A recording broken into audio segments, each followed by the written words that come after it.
Yo, what's up guys? Welcome back sa aming vlog, and today nandito kami sa Libon para mag-fishing. And nung sa last episode ay nakita natin na may mga bata na nangingisda dito, kaya syempre iti-testing din natin. Kaya guys, watch this video at tignan natin kung meron kaming mahuli or wala. Kaya guys, let's go.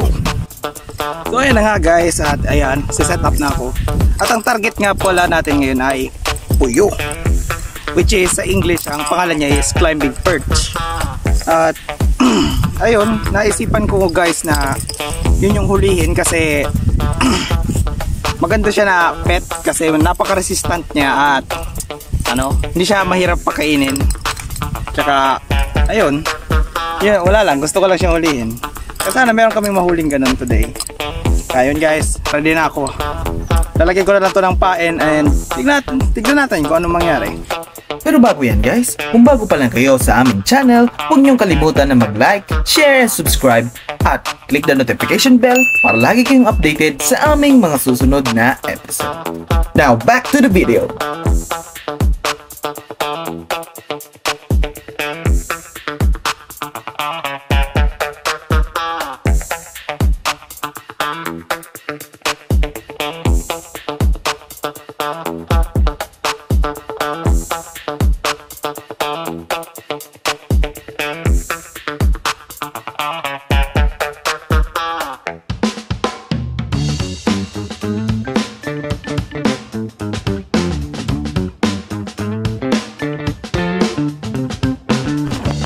So ayun guys, meron na tayong nahuli. At ito na nga guys yung puyo or yung atas na hinahanap namin.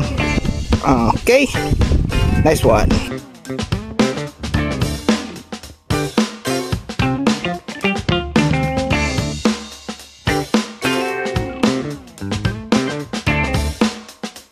And ayun guys, at nakahuli ulit si Papa. At ito, tilapia.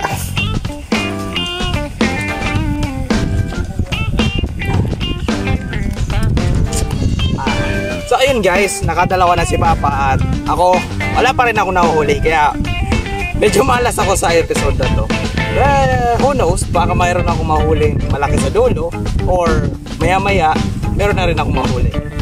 Pero dito guys, marami yung activity ng isda at siguro may malaki chance na makahuli kami dito.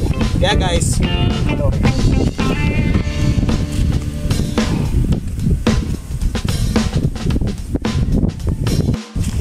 and ayun guys, good news, nakahuli na rin ako ng tilapia. Hey, at si Papa nakahuli na rin. Ayun. Puyo, takili.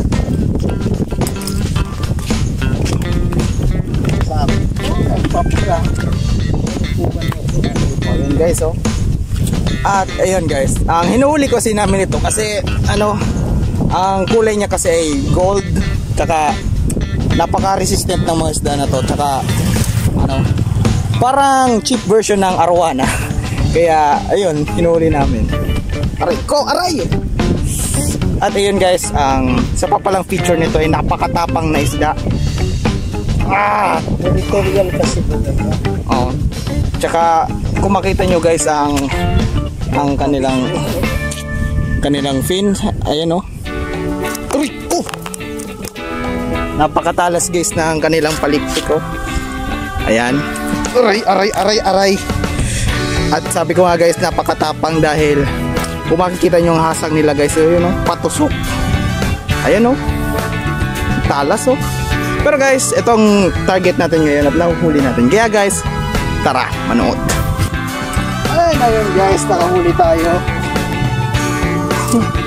Ayan, tilapia ulit.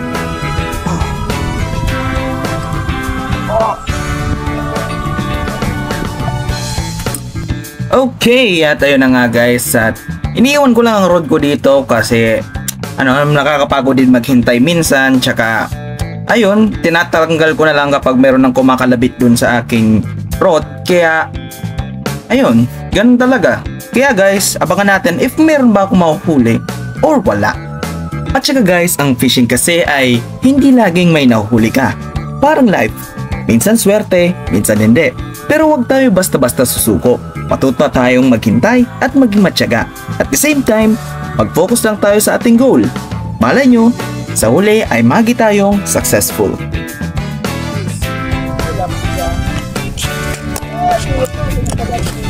At ayun, kuhang-kuha sa camera. Ayan, malaking tilapia guys. Okay. Ayan, napakaswerte natin. Up, ilagay lang muna natin dito at si Papa ang panoorin. Young. I'll be back guys.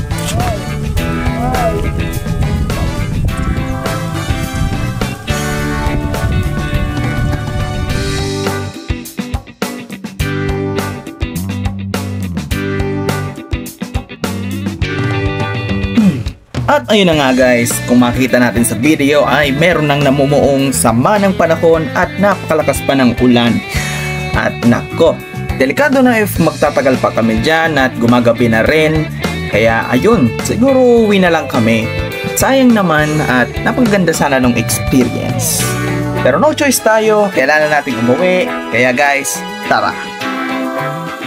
So yun na nga guys, at uwi na kami dahil medyo mahina na yung yung nahuhuli namin, tsaka sumabay pa yung ulan, and sabi ko nahuli na rin lang namin yung goal namin na isda. Kaya ayun, nag-decide na kami umuwi, kaya medyo maikli lang itong video. Pero guys, eto na yung nahuli namin. So ayun guys, eto na yung mga nahuli natin. At eto, yun o, napakalaking tilapia. Papakawalan niya natin yan dito sa may mga tangke na, sa may mga balde natin na may mga grass. At ayan, itong tilapia. Fuck. So ayan, nasa na sila? Ayun.